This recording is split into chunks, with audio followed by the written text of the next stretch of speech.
Wondering when you can travel again? Here are 10 places you can visit right now, plus the best things to do when you get there. Up first, Albania. Albania is a Balkan country on the Adriatic Sea, bordered by Montenegro, Kosovo, Greece, and the Republic of Macedonia.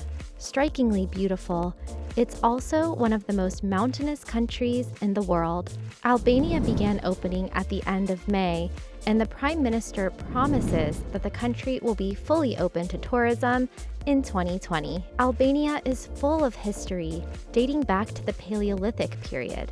It's been inhabited by the ancient Greeks, Romans, Thracians, and the Ottoman Empire. Due to its strategic location as an important trade route, it's also full of castles and fortresses. If you go, make sure to visit the legendary Rosafa Castle in Skadar. You should also visit Lake Skadar, Southern Europe's largest lake, on the border with Montenegro. It's especially amazing at sunset. You can take a virtual tour of Lake Skadar here on my channel. And for a taste of what Albania is like, also check out my travel blog, linked in this video's description. To get to Albania, I recommend flying into the capital of Tirana, unless you're driving in from a nearby country that's opened its borders since the pandemic. Located in Eastern Europe, Belarus is a landlocked country surrounded by Poland, Latvia, Lithuania, Ukraine, and Russia. And it's actually one of the few countries that never officially closed during the COVID-19 pandemic. Although the Belarus Ministry of Health has reported nearly 40,000 registered cases as of May 28th, the country remains open to tourism. While you may not have heard much about Belarus in the past, tourism has nearly doubled in the past year thanks to the country's new 30-day visa-free travel scheme. According to Lonely Planet, Belarus is becoming quite the it destination in Europe thanks to its nightlife, museums, architecture, and emerging cafe and art scene. Top attractions in Belarus include the Museum of the Great Patriotic War in Minsk, the Mir Castle in Mir, and the National Park. But the number one reason to visit is the nice and hospitable locals. It's also an up-and-coming destination for outdoor activities and adventure sports. When checking flights to Belarus, look up the airport code MSQ for the capital of Minsk. Travel to Cambodia is complicated right now, but possible. First, you must apply for a visa online. Then, travelers must present a COVID-19 health certificate and proof of a $50,000 medical insurance policy upon arrival.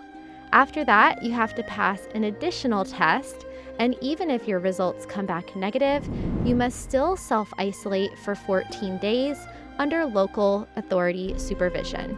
Despite all the current coronavirus precautions, Cambodia is considered a must-visit country for anyone seeking an authentic travel experience in Southeast Asia. Highlights include Angkor Wat, one of the largest and most famous religious monuments in the world, as well as stunning landscapes, jungles filled with wildlife, and islands. If that's not enough to convince you, the food, shopping, and markets just might be. And did I mention the price? Cambodia is known for its low cost of living. You can live there easily on less than $1,000 per month. The Mediterranean country of Cyprus is eager to reopen for tourism, and it's only reported 17 COVID-19 related deaths. The country plans to allow European tourists as soon as June 9th through 20th, with the exception of the UK and Russia. Cyprus is a perfect holiday destination with more than 340 days of sunshine per year. It's best known for its pristine white sand beaches, clear water, luxurious resorts, and amazing food and wine. My favorite place to visit in Cyprus is called Fig Tree Bay.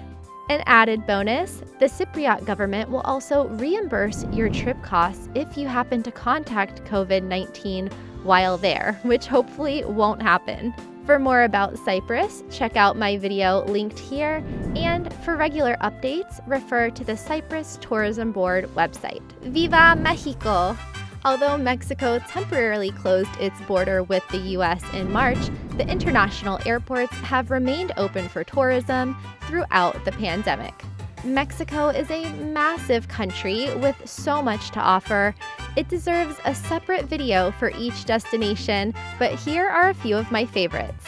For relaxing beaches, check out the Riviera Maya, including Cancun, Tulum, and Playa del Carmen. For surfing, Cabo San Lucas in Baja California is one of my favorite spots. And don't miss the city of Guadalajara for its art and foodie scene, as well as San Miguel de Allende for its history and culture. And although some people think Mexico City is dangerous, it's actually one of my favorite cities in the world. There are so many cool neighborhoods to explore, including La Condesa, Roma, Polanco, and of course, the city center. Mexico City is the perfect location to take day trips from to see the Aztec ruins or smaller towns like Puebla. I've been traveling to Mexico since I was only 16 years old, and I'll keep going back year after year. If you haven't been yet, definitely put it on your bucket list. Montenegro is proud to be the first COVID-19 free country in Europe.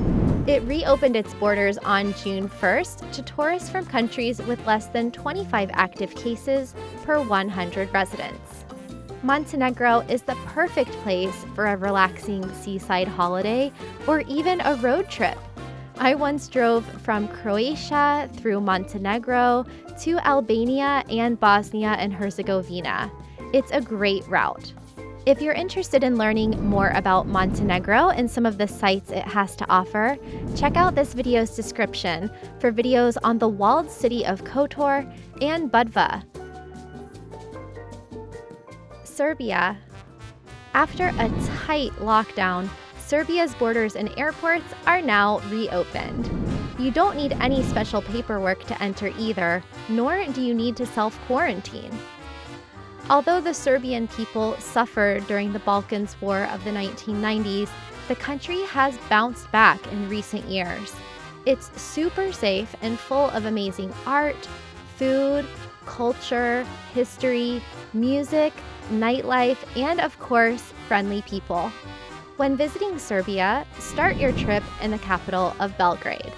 Then, rent a car to explore the countryside and visit towns such as Nice and Novi Sad, site of the famous Exit Music Festival that's held every year in a fortress.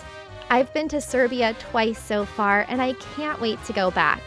It's also a very affordable destination compared to the rest of Europe, with an average cost of living around $1,000 per month. For more videos about Serbia and a link to my favorite hotel, check out the resources in this video's description. Slovenia had very few cases of COVID-19 and was the first European country to announce its victory over the pandemic and reopen on May 15th. Located at the base of the Alps between Croatia, Austria, Hungary, and Italy, Slovenia is a small country with a population of about 2 million people, but plenty to see and explore. In fact, you can actually swim in the Mediterranean Sea and hike the mountains in the same day. One of the most iconic sites to visit in Slovenia is Lake Bled, with its beautiful castle right in the middle. Also make sure to visit Piran, named the most beautiful town in the country. Slovenia is full of nature and has also become quite the food and wine destination in recent years. The capital of Ljubljana is only a 2-hour flight from London with the airport code LJU. Stoke your wanderlust even further at slovenia.info. South Korea. South Korea flattened its COVID curve early by only May 6th, and the country reopened to tourism under a mandatory 14-day government quarantine at a cost of $100 per night. And despite a spike in COVID cases originating in Seoul's Party district in late May, the airport remains open to commercial flights. However, as of June 1st, foreigners must submit additional documentation of a negative coronavirus diagnosis and pass a temperature check at the airport. The situation and restrictions are changing frequently in South Korea, so make sure to check with your airline and South Korea's government website for updates. However, it is still possible to travel to South Korea right now and enjoy some of the nightlife, food, culture, and nature that the country is known for. However, only if you're ready to quarantine for 14 days first. The last country on my list, but not least, is St. Vincent and the Grenadines. This Caribbean nation, located between St. Lucia and Venezuela, never officially shut its borders to tourists, although the airports are still closed. How do you get there then? Well, people can still apparently sail right in, as long as they quarantine for 14 days upon entry. So, if you happen to find yourself in the middle of the Caribbean Sea anytime soon, you know where to go. So those are 10 countries you can visit right now. Which one do you want to see first? Let me know in the comments, and make sure to subscribe for my library of more than 300 videos and live streams to help you work online and travel the world.